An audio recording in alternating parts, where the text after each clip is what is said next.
आपके क्लास के बच्चों के मार्क्स वाला वही पिक्टोग्राफ बनाओ, तो it will not be easy for you to make the pictograph. क्यों? क्योंकि आप उसमें अपनी पिक्चर इतनी इजीली नहीं बना पाएंगे। ठीक है, ऐसे डेटा को हैंडल करना, ऐसे कंडीशंस को, ऐसे डेटा को रिप्रेजेंट करने के लिए हमें जरूरत पड़ी बार ग्राफ की।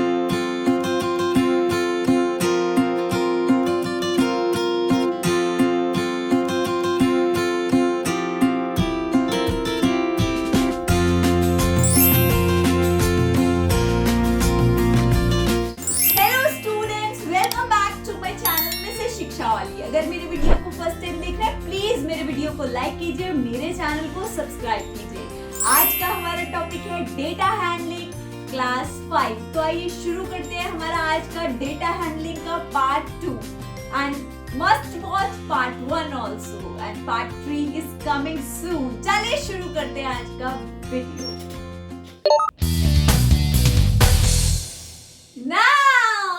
आज है डेटा हैंडलिंग पार्ट 2। सबसे पहले तो जिसने पार्ट 1 नहीं देखा है, please go and watch part 1। बहुत ही इंटरेस्टिंग, बहुत ही यूजफुल इंफॉर्मेशन उसमें दी गई है। अब सबसे पहले डेटा हैंडलिंग क्या होता है, एक छोटा सा ओवरव्यू। कैंटीन याद है? कैंटीन में samosa, patties, burger, hot dog and pizza सबका हमने पिक्टोरियल रिप्रेजेंटेशन बनाया था जब।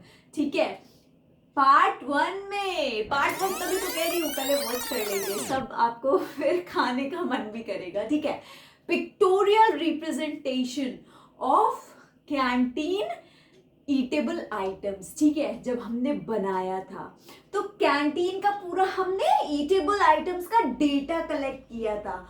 Burger, pizza, samosa, patties, data था वो हमारी कैंटीन में कितने आइटम्स आते हैं, कितने यूज होते हैं। ठीक है, तो ये सब क्या हुआ, डेटा को हम हैंडल कर रहे थे, डेटा को रिप्रेजेंट कर रहे थे। ठीक है, अब अगर मैं आपसे कहूं कि आपकी क्लास के सारे स्टूडेंट्स का मुझे मैथ्स में कितने मार्क्स आए हैं, वो इंफॉर्मेशन चाहिए। हर एक से मैं पूछूं, यस अविरत, how many marks you have got? Yes Avika, how many marks you have got? Yes Yuvraj, how many marks you have got? And I will keep a record here। ठीक है, एक list मैंने maintain कर ली और सबके marks लिख लिए। तो ये क्या हुआ, मेरे पास मेरी क्लास के बच्चों के मैथ्स के मार्क्स का डेटा हुआ। अब मैं उस डेटा को सिस्टमैटिकली इन अरेंज्ड फॉर्म रिप्रेजेंट जब करूंगी, मैं उस डेटा को हैंडल कर रही हूं। ठीक है, इजी वे में ये समझ लीजिए। ठीक, चलिए अब पार्ट 1 में हमने क्या पढ़ा था, पिक्टोग्राफ। पिक मतलब पिक्चर बना रहे थे, याद आया? कार बनाई थी, बॉल बनाई थी, डॉल बनाई थी, टेडी बनाए थे। ठीक है, एक एग्जाम्पल लिया था हमने, उसका पिक्टोग्राफ बनाया था। ठीक है, कैंटीन के सारे आइटम्स का पिक्टोग्राफ एक्सप्लेन किया था मैम ने। ठीक, अब मैं अगर आपसे कहूं पिक्टोग्राफ में क्या करते थे, पिक्चर बनाते थे और उसका न्यूमेरिकल डेटा हमने लिख दिया। टैली बनाया कि हमारे पास टेडीज कितने थे, हमने क्या किया था, टैली काउंट की थी ऐसे ऐसे करके टैली, और फिर लिख दिया था 7 टेडीज थे, कार थी, डॉल्स थी, बॉल थी। ठीक है, ये हुआ पिक्टोग्राफ की बात।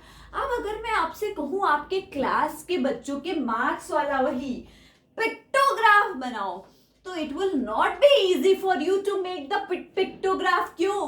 क्योंकि आप उसमें अपनी पिक्चर इतनी इजीली नहीं बना पाएंगे। ठीक है, अब मैं अगर आपसे कहूं कि किसी के एजेस बहुत सारे, सपोज करिए पॉपुलेशन का, हमें किसी पर्टिकुलर एरिया या पर्टिकुलर प्लेस की पॉपुलेशन का पिक्टोग्राफ में आपसे कह दूं, तो आपके हर इंडिविजुअल का पहले पिक्चर बनाएंगे, फिर उसकी एज रिप्रेजेंट करेंगे, नहीं कर पाएंगे इतना इजीली। तो अब ऐसे चीज को ग्राफिकली, ऐसे data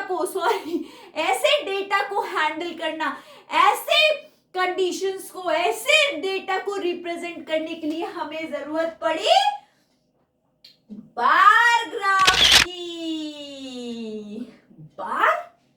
bar graph, don't take it other way, ठीक है। बार्स यहाँ क्या होते हैं, हम बार ग्राफ से ऐसे किसी की एज रिप्रेजेंट करना हो, किसी का मार्क्स रिप्रेजेंट करना हो, कहीं की वेदर को रिप्रेजेंट करना हो, कहीं का टेम्परेचर रिप्रेजेंट करना हो, तो हम क्या यूज करते हैं, बार ग्राफ्स यूज करते हैं, ठीक है। बार क्या होता है, बार्स आर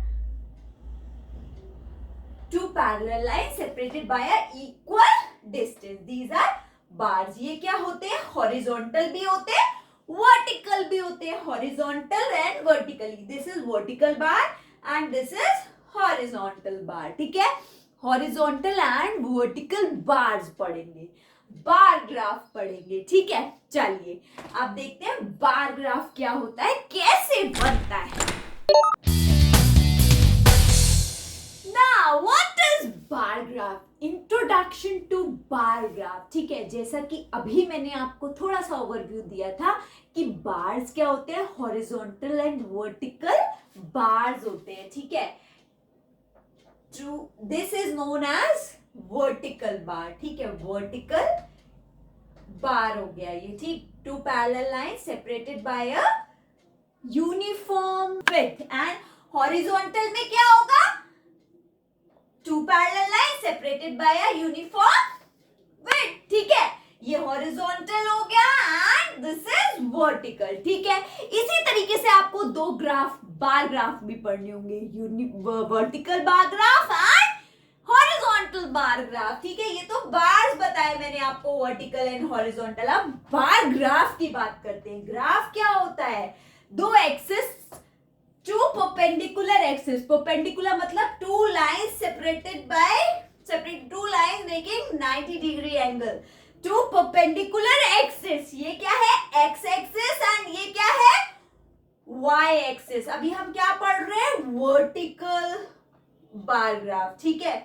दो एक्सिस होती है और इस पे क्या होता है, वर्टिकल बार्स बने होते हैं, ठीक है। वर्टिकल बार्स होते हैं डिफरेंट हाइट के, डिपेंडिंग अपॉन न्यूमेरिकल डेटा, ठीक।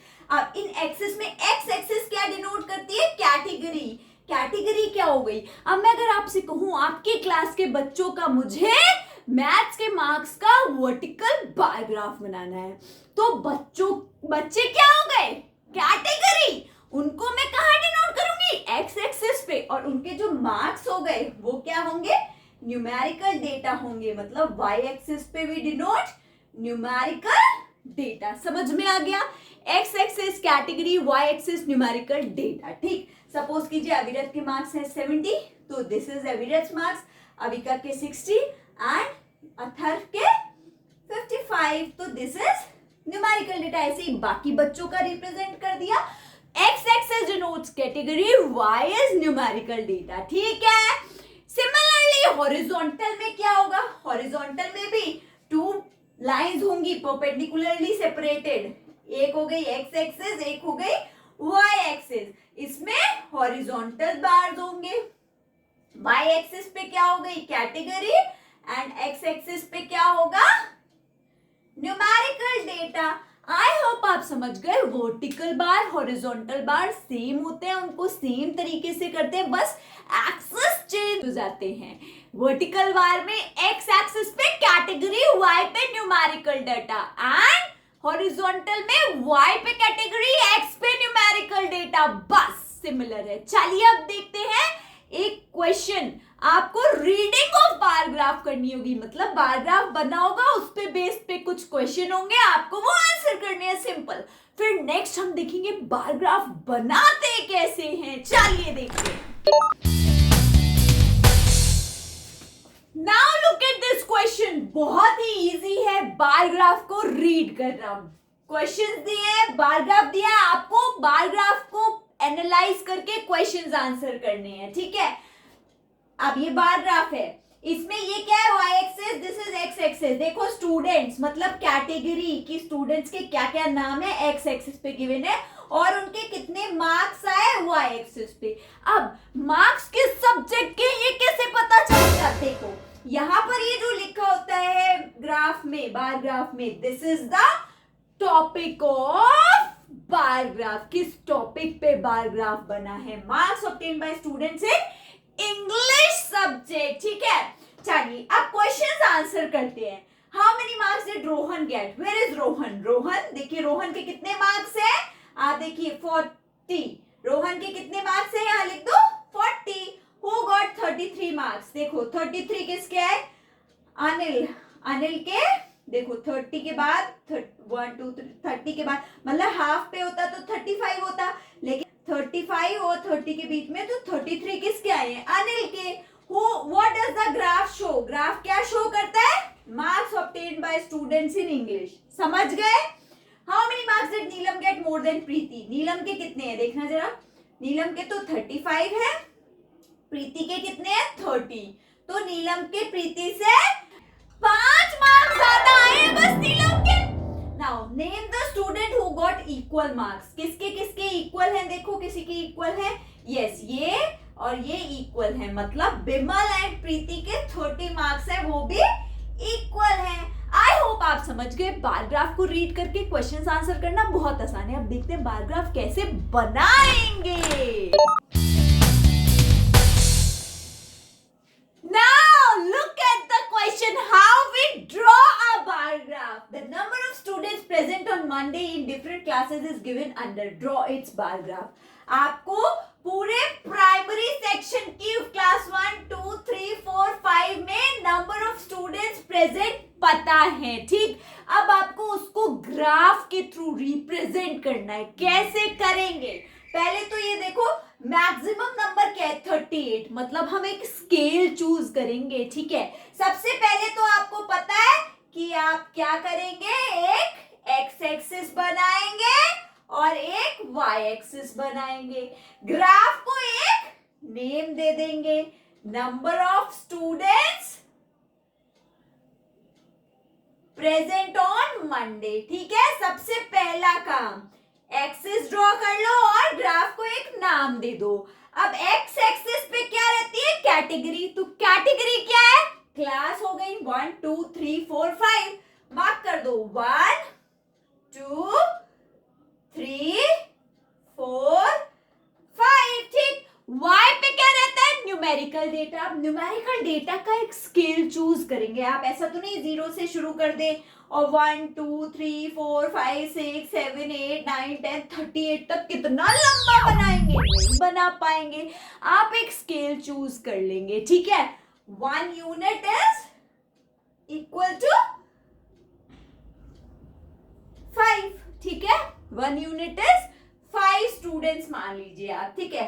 तो आप स्केल बना लो 5 10। 1 यूनिट मतलब एक जो आपका स्क्वायर होगा ना बार ग्राफ का 10 5 10, या फिर आप 10 चूज कर लो तो और इजी रहेगा। 1 unit is equal to 10 students, ठीक है। आपके पास यहाँ क्या है? Students. 1 unit is equal to 10 students कर लेते हैं, ठीक है। तो 10 20 30 40 आपने 10 का एक स्केल ड्रॉ कर लिया वाई एक्सिस पे। समझ गए? अब क्लास 1 में कितने स्टूडेंट्स हैं? 33 हैं। तो आप यहां से क्या करेंगे? 33 का एक वर्टिकल बार बना देंगे, ठीक है। अभी थोड़ा ध्यान से देखो, पहले वर्टिकल बताएंगे फिर हॉरिजॉन्टल का भी बताएगी मैम, डोंट पैनिक, ठीक। नाउ क्लास 1 में 33, क्लास 2 में 38, मतलब 40 से कुछ कम। वहां पर आपको इक्वल डिविजन्स दिख रहे होंगे बार पे 1 2 3 4। वहां पर क्या होती है? छोटे छोटे ऐसे ऐसे करके 10 डिविजन्स आपको दिख रहे होंगे। तो 33 पे आप इस पे कर देना 3 पे, और 8 पे आप 8 पे कर देना, ठीक है। कोई पैनिक होने की बात नहीं है। 40 से थोड़ा सा कम, दिस इज 38, ठीक है। 38 33। क्लास 3 में कितने? 30 है एग्जैक्ट। क्लास 3 इज 30, ठीक है। नाउ क्लास 4 इज 35, मतलब 30 और 45 के बीच में इज क्लास 4, ठीक है। एंड 5 इज 28, मतलब 30 से थोड़ा सा कम,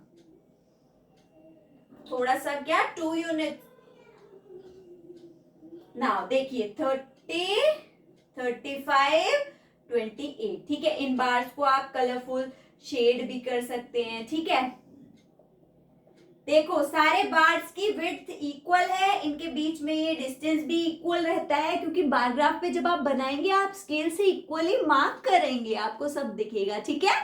नाउ अब देखते हैं एक और क्वेश्चन कि हम हॉरिजॉन्टल कैसे बार ग्राफ बनाते हैं। ये वर्टिकल है, आप इसको हॉरिजॉन्टल भी बना सकते थे क्योंकि कुछ स्पेसिफाइड नहीं है। अगर स्पेसिफाइड होगा हॉरिजॉन्टल या वर्टिकल तो वही बनाना, ठीक। चलो अब एक हम हॉरिजॉन्टल का भी एग्जांपल देख लेते हैं, क्लियर है। नाउ लुक हियर, ये जो हमें क्वेश्चन दिया है इसका हम बार ग्राफ बनाएंगे लेकिन हॉरिजॉन्टल बनाएंगे। चलिए देखते हैं, एक्सिस पहले तो हम बना लेते हैं, ठीक है। और ये क्या रिप्रेजेंट कर रहा है, number of pair of shoes sold in a week, ठीक है। ये इसका टॉपिक हो गया, एक्स एक्सिस हो गई, वाई एक्सिस हो गई, ठीक है। अब आपके जो डेज है वो क्या होती है, आपकी कैटेगरी। तो डेज हमने मार्क कर लिए, Monday Tuesday Wednesday Thursday Friday Saturday, ठीक है। Monday Tuesday Wednesday Thursday Friday Saturday तक, ठीक है, हमने मार्क कर लिया।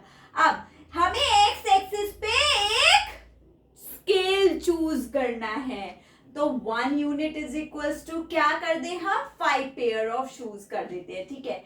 5 0 5 10 15 20। देखो आपका मैक्सिमम कहां तक जा रहा है, 19 तक, तो बस हम 20 तक का ही स्केल चूज करते हैं, ठीक है।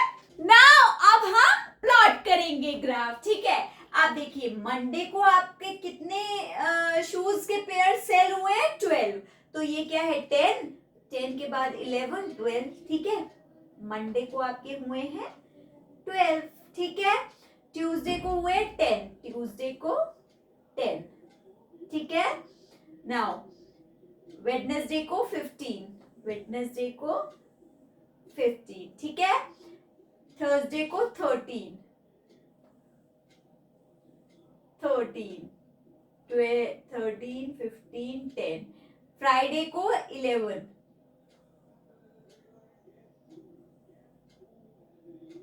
एंड सैटरडे को कितने हैं 19, 20 से कम है, ठीक है। नाउ आपने देखिए ये बना दिए, दीज आर हॉरिजॉन्टल बार। तो वर्टिकल हॉरिजॉन्टल में कोई डिफरेंस नहीं है, बस आप कैटेगरी प्लॉट कीजिए, न्यूमेरिकल डेटा चूज कीजिए, पेयर ऑफ शूज और यहाँ पर डेज, ठीक है। और बस आप प्लॉट कर दीजिए एक स्केल चूज करके। इजंट इट इजी, बहुत ही इजी, और इसमें पता है फुल मार्क्स मिलते हैं, ठीक है। चलिए अब देखते हैं आज का फैक्ट क्या है।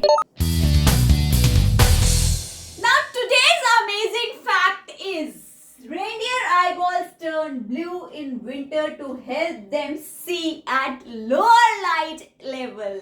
Reindeers के जो eyeballs होते हैं ना वो blue हो जाते हैं in winters to help them see at lower light level, कि जब लाइट कम हो ना तब भी वो देख पाए, ठीक है। Isn't it interesting? So in this I have told you the unique concept of bar graphs and an amazing fact. Keep watching my series. Part 3 is coming soon. Bye-bye. Happy learning. Thank you for watching my video. Please like, comment and subscribe my channel, and also press the bell icon for the notification. Bye-bye. Happy learning.